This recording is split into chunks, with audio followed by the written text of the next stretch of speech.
तो गाइस, सो आईसीटी मुंबई का जो फॉर्म है वो फिलअप होना स्टार्ट हो गया है 15 अप्रैल से। आप यहाँ पे देख सकते हैं। और इस वीडियो में आपको मैं डिटेल में बताऊंगा कि कौन एलिजिबल है और कितना रैंक रहेगा जीपैट में, तो आपका एडमिशन हो सकता है। तो हम लोग स्टार्ट करते हैं। सबसे पहला जो है आईसीटी मुंबई, जो है बहुत ही अच्छी कॉलेज है मुंबई में, जो कि अच्छी प्लेसमेंट देती है। मतलब हाँ, प्लेसमेंट हो जाता है। अगर आप फार्मेसी से हैं, अगर आप फूड टेक्नोलॉजी से हैं, तब भी आपकी प्लेसमेंट हो जाती है। क्योंकि यहाँ पे सिर्फ मास्टर्स इन फार्मेसी नहीं होता है, एम फार्म नहीं होता है, यहाँ पे एम टेक भी होता है। तो एम टेक के जो कोर्सेज हैं उनके भी प्लेसमेंट होते हैं। मैं लिंक्डइन पे एक्टिव रहता हूँ, और मेरे फ्रेंड्स, एक मेरा दोस्त है जो कि नाइपर में उसका रैंक अच्छा नहीं आया था, तो उसने वहाँ पे एडमिशन लिया था। ठीक है, तो अगर कोई भी इंफॉर्मेशन चाहिए तो मैं वहाँ से आपके लिए ला सकता हूँ। ठीक है, सबसे पहले मैं बता दूँ कि ये जो एप्लीकेशन है वो एम फार्म के लिए है, एम टेक के लिए है। बी फार्म अगर आप किए हैं तो आप इसी दोनों कोर्स के लिए एलिजिबल हैं। ठीक है ना। ऑनलाइन एप्लीकेशन जो है वो 15 अप्रैल से स्टार्ट हो गया है। इस लिंक पे आप क्लिक करेंगे तो आप यहाँ के फॉर्म जो है फिल कर सकते हैं। ठीक है ना। जो लास्ट डेट है वो 8 मई को है, यानी आप 7 मई तक अपना फॉर्म फिल कर दीजिएगा। आप 8 मई तक का वेट मत कीजिएगा, क्योंकि कभी कभी लगता है लोगों को कि 8 मई तक मैं 12 PM तक मैं कर सकता हूँ, लेकिन ऐसा नहीं होता है। यहाँ पे लिखा है 5 PM शार्प, तो आप 7 मई तक फॉर्म फिल कर दीजिएगा, आप सेफ रहेंगे। ठीक है, अब देखिए यहाँ पे क्या है, कोई भी EWS कोटा नहीं है इसमें। ठीक है, अगर आप एमटेक में एडमिशन लेना चाहते हैं, चाहे तो आपका EWS कोटा इसमें नहीं लगेगा। बहुत लोग होता है कि EWS कोटा लगता है, नहीं। इनकम सर्टिफिकेट जरूरी नहीं होता है पोस्ट ग्रेजुएशन प्रोग्राम के लिए। ठीक है, अगर सिंगल चाइल्ड कोटा है तो ये भी जरूर मतलब जो है वो नहीं है यहाँ पे पोस्ट ग्रेजुएट एडमिशन के लिए और PhD के लिए। जीपेट का स्कोर जो है वैलिड है सिर्फ मास्टर ऑफ फार्मेसी के लिए, यानी आप अगर मास्टर ऑफ फार्मेसी करना चाहते हैं तो आपका जीपेट स्कोर वैलिड होना चाहिए। ठीक है, अगर आप एमटेक करना चाहते हैं तो आपका वैलिड गेट बी स्कोर होना चाहिए। ठीक है, तो अगर आप बी फार्म किए हैं और आपने गेट बी दिया है तो आप जो है इस एमटेक प्रोग्राम के लिए एलिजिबल हैं। ठीक है, MBA के लिए आपको ये देना पड़ेगा। ठीक है,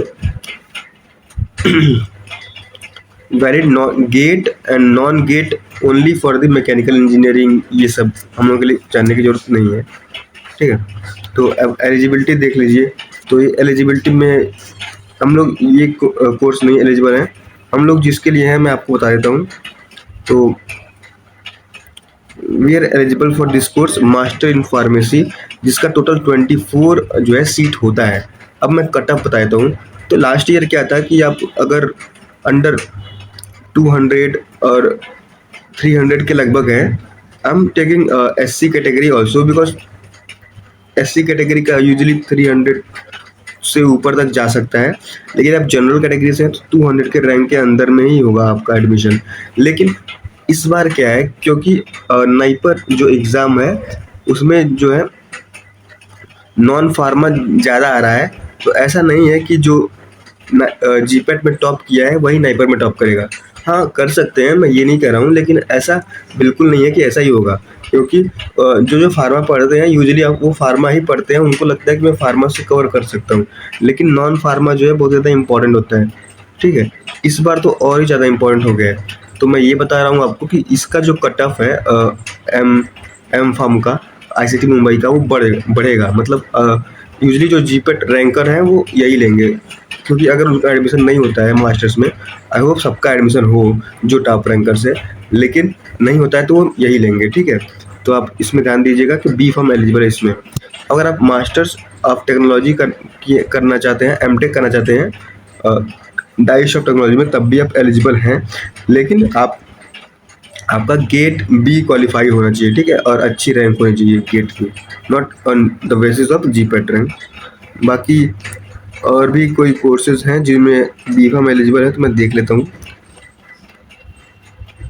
हाँ, यहाँ पे masters of technology pharmaceutical chemistry and technology, मतलब PTPC से बोलते हैं, यहाँ पे बी फार्म एलिजिबल है। तो ये भी बहुत अच्छा कोर्स है, 18 सीटें हैं, यहाँ पे प्लेसमेंट हो जाता है। अगर आपको इसमें एडमिशन मिलने का चांस मिलता है तो आपको ज़रूर लीजिएगा। और कोई कोर्स, हाँ, यहाँ पे master of technology perfumery and flavour technology, इसमें भी प्लेसमेंट हो जाता है। यहाँ पे आप देख सकते हैं बीफार्म एलिजिबल है। अब हम लोग चलते हैं, मैं क्लियर कर देता हूँ आपको। हाँ, यहाँ पे देखिए बीफार्म एलिजिबल है इस कोर्स के लिए भी। एमटेक इन फार्मास्यूटिकल बायोटेक्नोलॉजी, ये भी अच्छा कोर्स है। फार्मास्यूटिकल बायोटेक्नोलॉजी अच्छा है, लेकिन सिर्फ बायोटेक्नोलॉजी होगा तो फिर थोड़ा मुश्किल है इंडिया में प्लेसमेंट लेना, लेकिन फिर भी हो जाता है, बाकी सही। अब मैं आपको इन शॉर्ट बता देता हूँ, जो भी मास्टर्स के प्रोग्राम है वो सब 2 साल का प्रोग्राम है, ठीक है, फुल टाइम कोर्सेज हैं।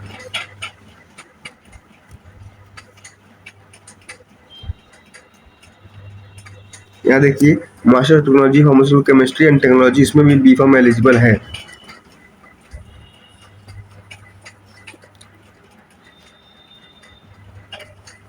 अब आप अपना फॉर्म जो है 15 अप्रैल से फिलअप करना स्टार्ट कर देंगे, ठीक है। और ये मिनिमम क्राइटेरिया है जो कि आपको होना चाहिए, तो 60% CGPA जो होना चाहिए आपका, 60% मार्क्स होने चाहिए आपके बैचलर में। CGPA 6 के अराउंड होना चाहिए, 6.5 के अराउंड, कोई दिक्कत नहीं है उसमें। आपका जो एप्लीकेशन फ़ी का जो फॉर्म है, फॉर्म एप्लीकेशन फ़ी का जो फीस है वो है 2000 रुपीज़ पर सब्जेक्ट। अगर आप सिर्फ एम.फॉर्म के लिए एडमिशन के लिए कर रहे हैं तो 2000 होगा जनरल कैटेगरी के लिए, और 1000 रुपीज़ होगा रिजर्व कैटेगरी के लिए, ठीक है। प्रेफरेंस उनको मिलेगा, आप अगर जीपेट क्वालिफाइड हैं तब भी आपको कोई दिक्कत नहीं है, नॉन क्वालिफाइड है तब भी कोई दिक्कत, लेकिन प्रेफरेंस जो है वो आपको जो जिनके पास वैलिड गेट या जीपेट स्कोर होगा उनको मिलेगा। इसका मतलब उन्हें उन्हें ही सीट मिलेगा जो जीपेट क्वालिफाइड है, ठीक है। तो इन शॉर्ट मैं बता देता हूँ आपको, हम लोग किसके लिए एलिजिबल हैं। अगर आप जीपेट दिए हैं, जीपेट में अच्छी रैंक है, तो आप मास्टर्स इन फार्मेसी एम.फॉर्म कर सकते हैं वहाँ से, और अच्छा है, प्लेसमेंट अच्छे हैं, कोर्सेज अच्छे हैं और कॉलेज अच्छा है, ठीक है। अगर आप गेट बी दिए हैं तो आप कुछ एमटेक प्रोग्राम के लिए एलिजिबल हैं, जैसे कि MTech in food technology, MTech in perfumery, MTech in pharmaceutical biotechnology, MTech in PTPC like pharmaceutical chemistry, ये सब। तो आप इनको भी आप कंसीडर कर सकते हैं अगर आपको एडमिशन कहीं नहीं मिलता है तब, लेकिन फॉर द टाइम आप फॉर्म फिलअप कर देंगे, आपका बैकअप होना चाहिए, ठीक है। So thank you for watching this video, और अगर आपको कोई भी प्रॉब्लम हो इससे रिगार्डिंग तो आप मुझे कमेंट सेक्शन में पूछ सकते हैं। Thank you.